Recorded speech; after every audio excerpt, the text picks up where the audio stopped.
Hello, Namibia, and a good afternoon to everyone, and welcome to this Friday edition of NMH at 1. My name is Priska Nyolo, and I'll be taking you through today's news headlines.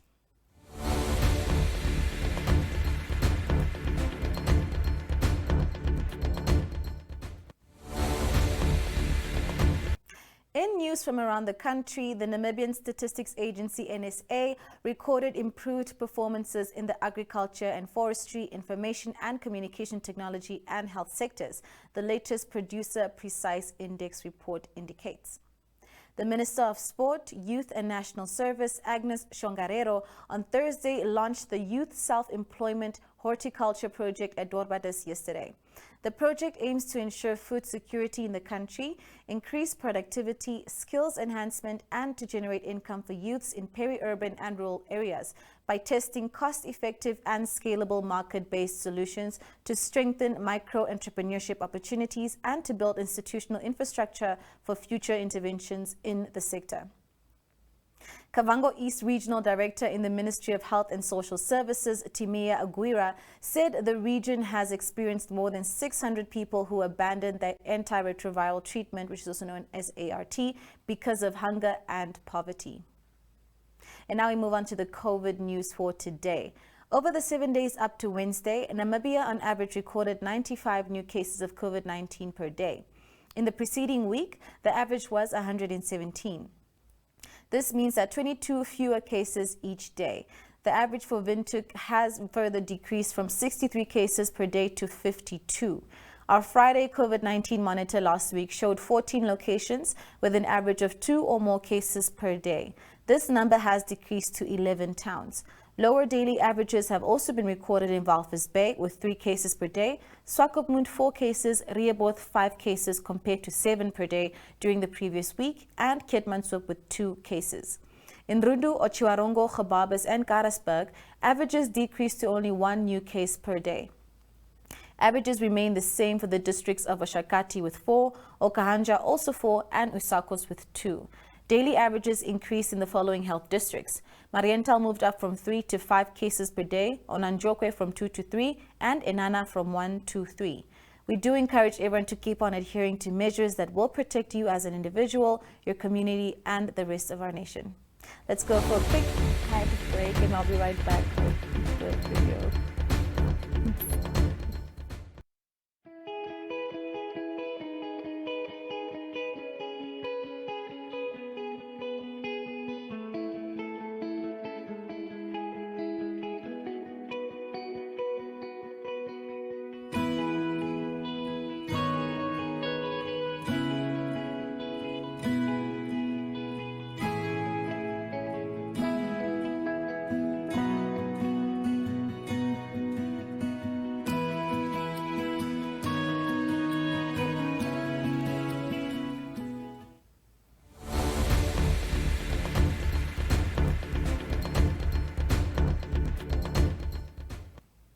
And now for the video insert section of our day.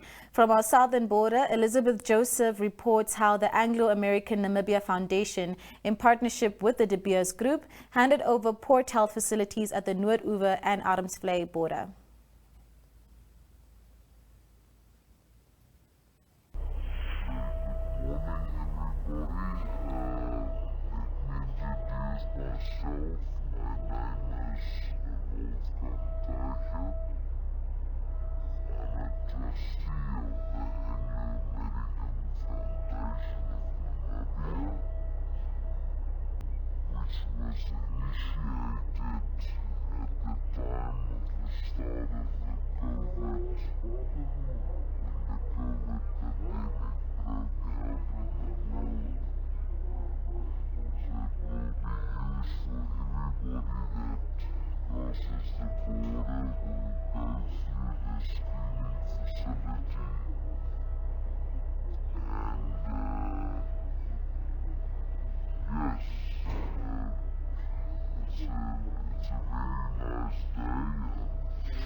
Pediatric specialist in the Ministry of Health and Social Services, Dr. Landuleni Benjamin, said that ideally, children infected with COVID-19 should be managed and treated in an intensive care unit rather than in a normal ward. The treatment, among others, includes anxiety management, sufficient oxygen supply, temperature control, observation of other body organs, and antibiotics. This video is contributed by Nampa.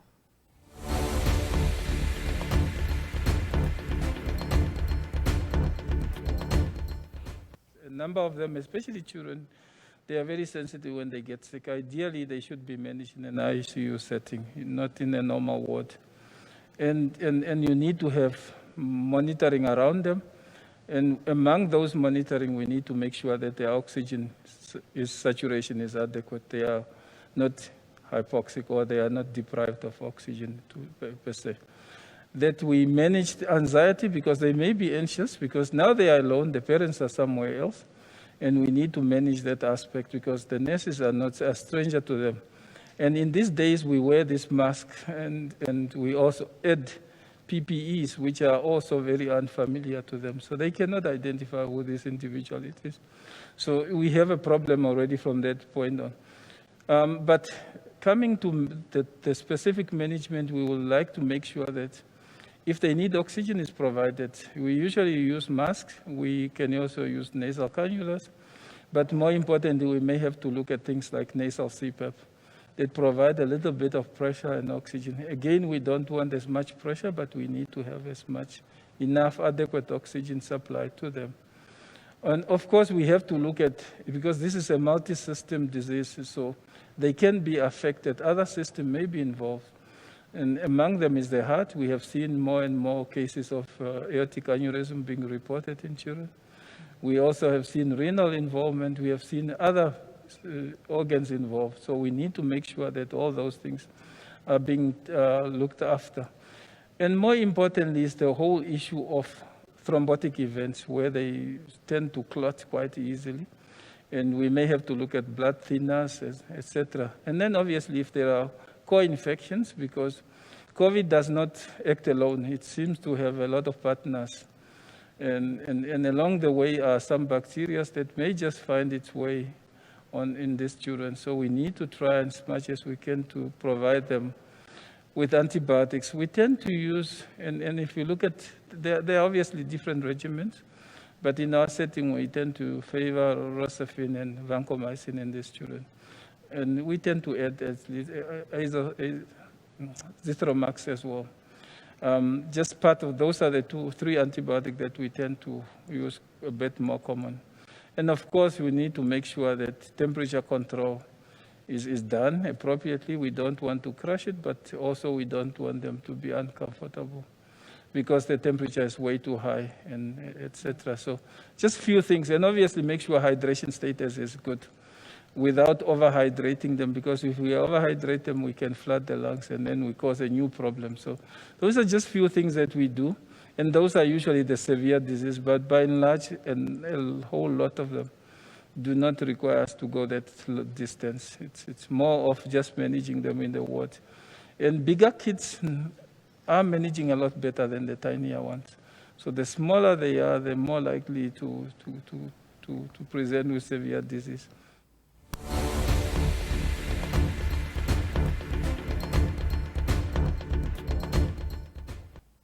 Claudia Reiter visited the National Museum of Namibia regarding the Heritage Week in Namibia. Do take a look.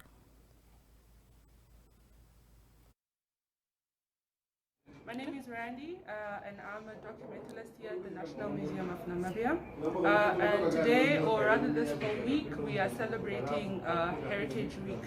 So every year there is a different theme for Heritage Week, and this year it's in Oshierero, and it's Ombaden Diritutumuna, which is translated as Building Cultural Resilience, the New Normal. So as heritage institutions, we are really trying to bring our natural and cultural heritage to the people, even though we are amidst of a pandemic. And here at the National Museum, as you guys saw today, we have different exhibitions set up. We have one major one on climate change. We have one on natural sciences, insects and animals that you will find in Namibia. with also little stories and connotations that we have attached to these animals. We have displays on some natural plants and that can be used for commercial purposes or just consumption purposes here in Namibia. We have an exhibition on archaeological excavation work and the shipwreck objects and that have been found in Oranjemund. And then you have also visited the Umbombo classroom, which is also the climate change classroom that we use, and it's the first of its kind. Behind me, we have a mini exhibition on traditional musical instruments. And yeah, we have covered really all the departments of the museum today. And yesterday we visited St. George's College, where we took these same exhibitions to the school and we presented them to the children. All right, so because it's COVID-19 and people can't really come to us, the plan was to go to the children. And that is why what we have here is really mobile. It's temporary. It's not our typical exhibitions, and we try to make it fun for the children as well. So that's basically what we are covering here for Heritage Week at the National Museum.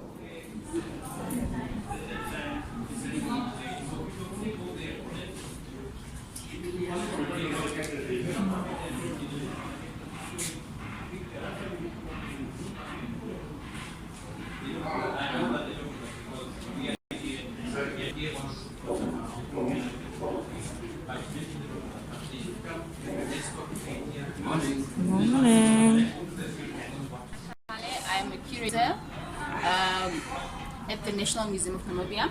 This display is about Ochide.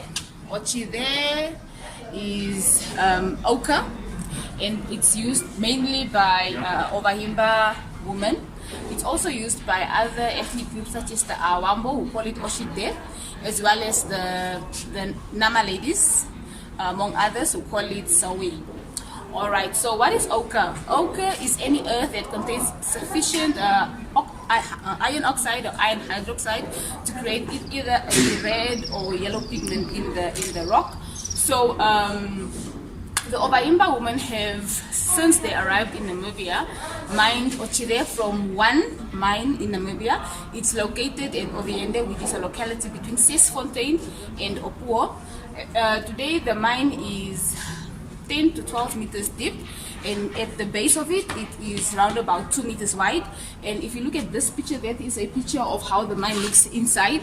So it's 2 meters wide, as I said, and to mine in there, you need to have a fire lit because it's so dark. So the first picture shows you the implements that they use to get into a mine. It's basically 3 branches that they use as a ladder to get down to the mine. And once they have extracted the Ochide ore, the ochre ore, they crush it into smaller pieces so that it's easily manageable, like easier to carry. And then it's either sold at the market or used for domestic purposes. Now this picture here shows a young Ovahimba lady being trained how to process the Ochide.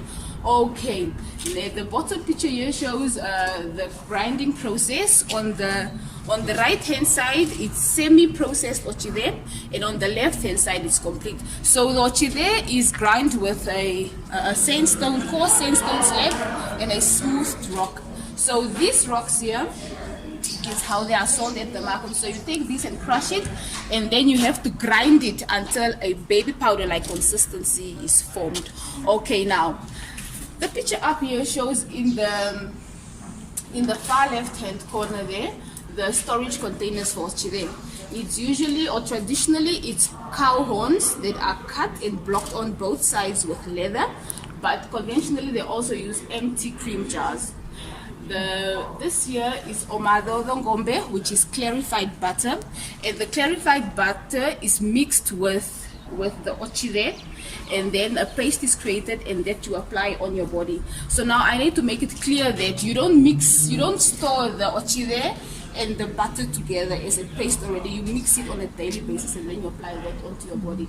These two pictures just show you how the girls are applying the Ochide onto their body, and then it's also applied onto the clothes. So Ochide is applied onto the body for protective as well as decorative purposes, and then it is known to be an insect repellent, and also has deodorizing as well as antiperspirant properties.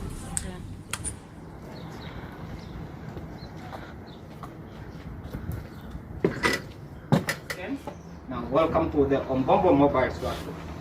Okay, in the Ombongo Mobile Classroom, we are going to talk about challenges COVID has caused upon the SDGs, okay, Sustainable Development Goals, and how we as Namibians can overcome this. Okay, the papers pen you have on the table is for you to write solutions at the end. I'll present the problems, and then we just together come up with solutions. Okay, we're going to play a video, just an introduction on the SDGs, and then I'll show you a slide of the problems or the challenges. Yeah? All right, good. Kora. Matisa. Mabdabule. Hello. Dumelang. Hola. Mulwen. Making Namibia and the world a better place Begins with you. with you. You. Me. So let's make a change. Work hard, inspire. And make life better. Here is a fact. September 25, 2015, 193 United Nations member states adopted the Sustainable Development Goals to end poverty, protect the planet, and ensure prosperity for all. So Otis Fink was in Karabab earlier this week, where Navachab Gold Mine opened isolation facilities. Do take a look.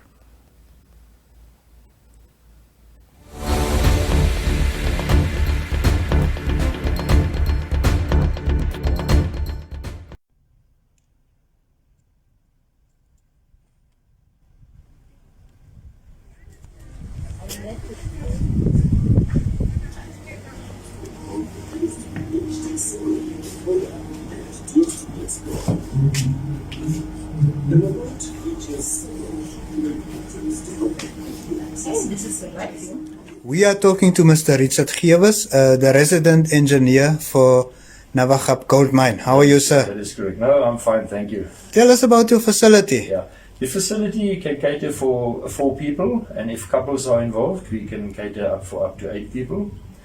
The facility is basically meant for people who have tested positive and who have got no other means to self-isolate. And those are mainly the people who have got 4 or 5 families in a house and where it is impossible to self-isolate. Okay. The idea here is that the company looks after you. We make sure you've got all the medical treatment required, you've got all the food, beverages, all the facilities that you looked after, you are protected. And the idea behind it is that we get rid of the stigma associated with testing. The people mustn't be afraid to be tested. So that they have to have the comfort that we will look after them. You won't go and lie in a strange place. Yes. You are near to the company, and if there are any other issues surrounding it, we will come and we look after you. Mm-hmm. The company's medical staff looks after you.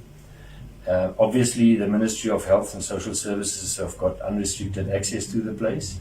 They do over inspections, they do checks, and depending on the permission of the managing director, other people than the company's employees and their direct families may also make use of the facilities. Okay. But it has to go through the mine management. Tell us, how much did it cost to construct the facility? Yeah, the facility is approximately 1.5 million, but the secondary security fence that we put around the whole place will bring that to approximately 2 million. And there's water and electricity? Yes, water and electricity is supplied from the Klippenberg Lodge. And then obviously those are all for company costs. Like there's a daily cost which is incurred to operate this place, which includes the food, the cleaning, the medical facilities, all the consumables in the site. That's all paid for by the company. Who produced the units for you? Yeah, the units were produced on the coast from panel to panel. And as you can see, it is a very, very nice unit. Yes. Comfortable. And I wouldn't mind being here myself. Tell me finally, how many employees do you have and how many have tested positive for the virus up to now? At the moment, it changes a bit because we make use of some contractors. It's approximately between 450 and 500 at the moment.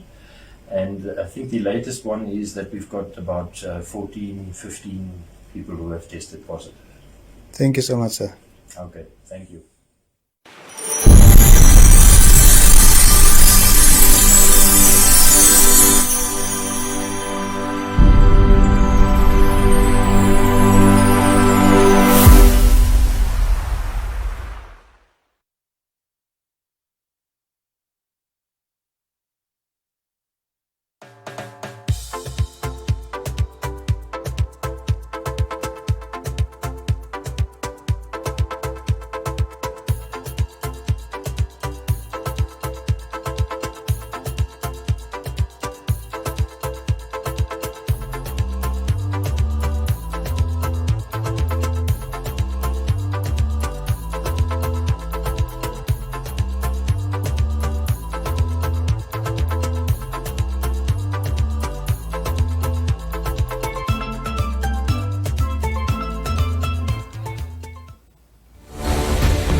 And now we move on to our newspaper dailies. The lead on the front page of the Algemeine Zeitung is the arrest and court appearance of a policeman and a Pakistani national on bribery allegations. They were denied bail since they are already in hot water due to human trafficking and exploitation charges.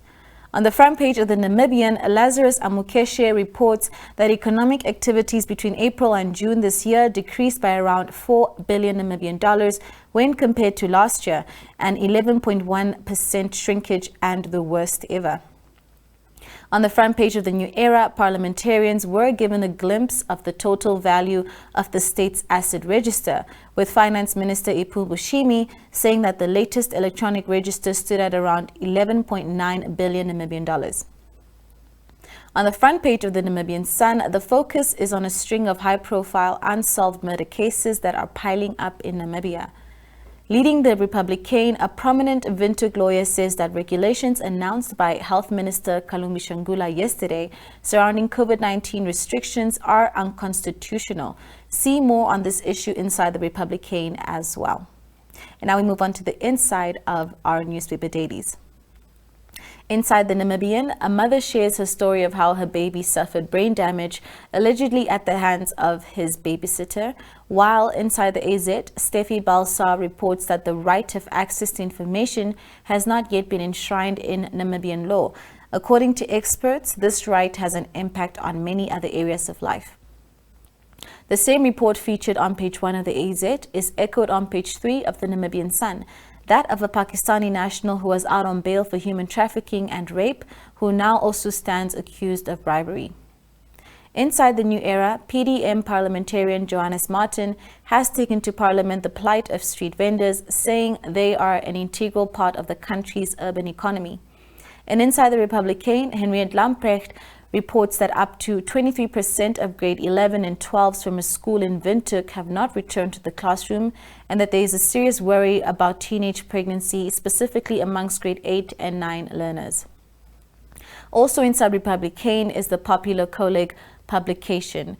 And meet the finalists of the Miss Supranational competition on the front page and see the entertainment lineup scheduled for the Namibia Tourism Expo. And now for our interview section. Our final video insert today comes from Leandria Lowe in our Irongo office, who spoke to Inspector Eleni Shapumba, Community Affairs Commander for the Irongo Regional Police. He says a very busy weekend lies ahead for the police and also shares tips how the public can stay safe since there has been an increase in crime post-state of emergency.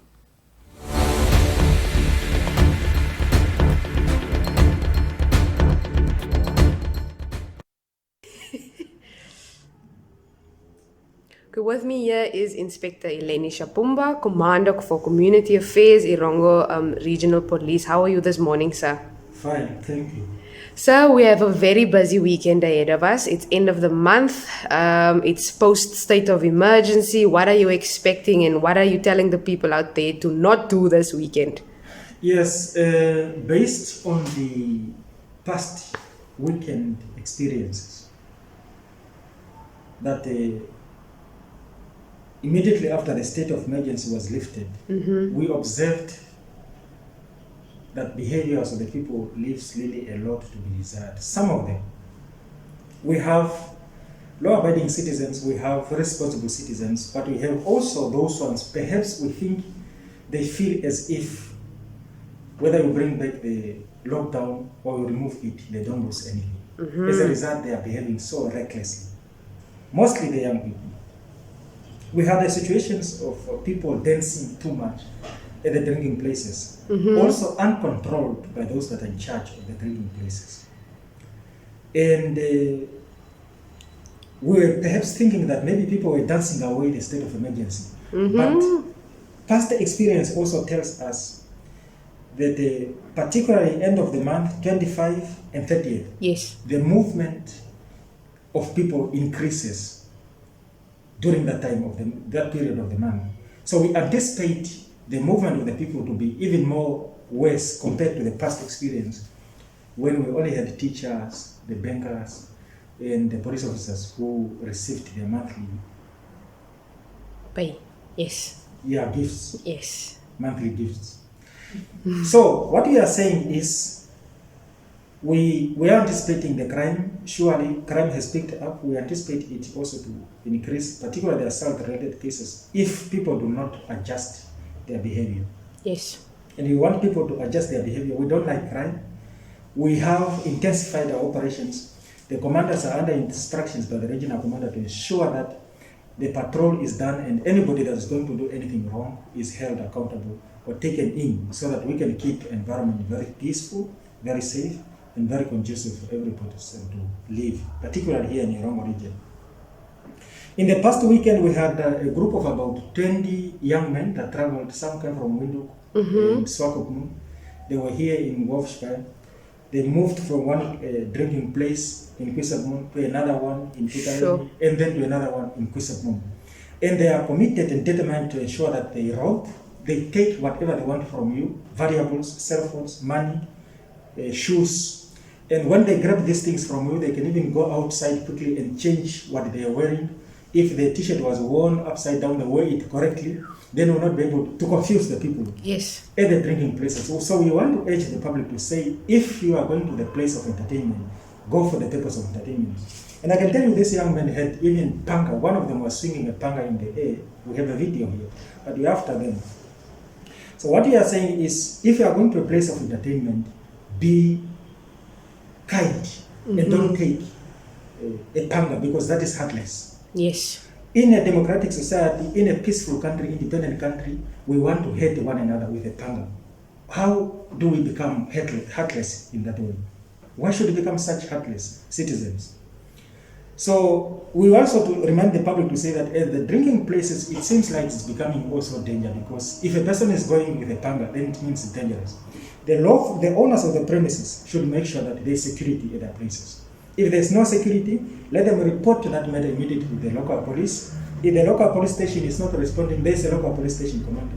Yes. If the local police station commander is not responding, there is a regional commander in the region. We should be notified so that we can be able to take appropriate action. Really, we are here to serve and protect the people. Yes. Now, Inspector, for the past 2 weeks, we've seen an increase in rape and violence against women. We even had a murder case in Swakopmund. Do you think alcohol is the biggest contributing factor here or not? Yes, alcohol and drug use, alcohol abuse and drug use. Most of the rape cases that are committed, and I want to sympathize with our women. Yes. We are concerned. These are our mothers, but we are taking those unfair actions, performing unfair actions upon them. Irrespective of circumstances, no one deserves to be subjected to rape. Nobody. Yes. It's quite a traumatizing situation. it's quite an ugly situation for a person to be subject to. So what you are saying is, of course, alcohol from the side of the perpetrators and alcohol from the side of the victims also sometimes is a contributing factor. And then drugs. Yes. People are selling drugs as if they are selling sweets in our locations. We want to advise our women to say, you are really suffering and we are suffering together. You are suffering emotionally, we are suffering emotionally together because other people are taking unfair advantage upon you. So make sure that if you are to go and drink to the places of entertainment, go with people that you are related to, people that you trust. Yes. Go and come back safe. If you see it's dark and you are drinking in a certain house, you can call your brother, you can call your uncle, come and pick you up. Instead of trusting yourself into the hands of strangers. Yes. But I also sometimes was busy interrogating myself and say, do the ladies sometimes accept people that they know are dangerous, but you continue living life with that person, hoping that one day that person is going to change? Is it that the case? If that is the case, we need to look into that before you make a decision, because you're in charge of your decision, you're in charge of your life, you're in charge of everything, affairs pertaining to your life. You do not have to be attracted to beauty or to money of a person, and then you can see the person is dangerous. You are gambling with your life. Yes. Because that's the advice that I want to give you. Before you accept a person, if you can see that this is a danger, don't put yourself, why should you accept fire? I am really worried about it, because sometimes we hook ourselves up with wrong people, and then these wrong people turn out to be wrong even towards us. And that's what you expect. When you are walking with a snake, it will bite you one day. Yes.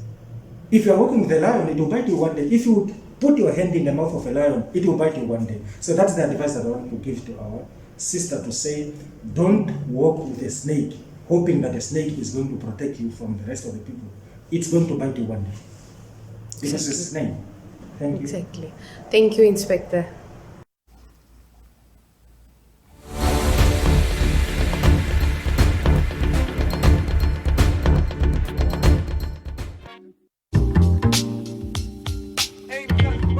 Going on in here.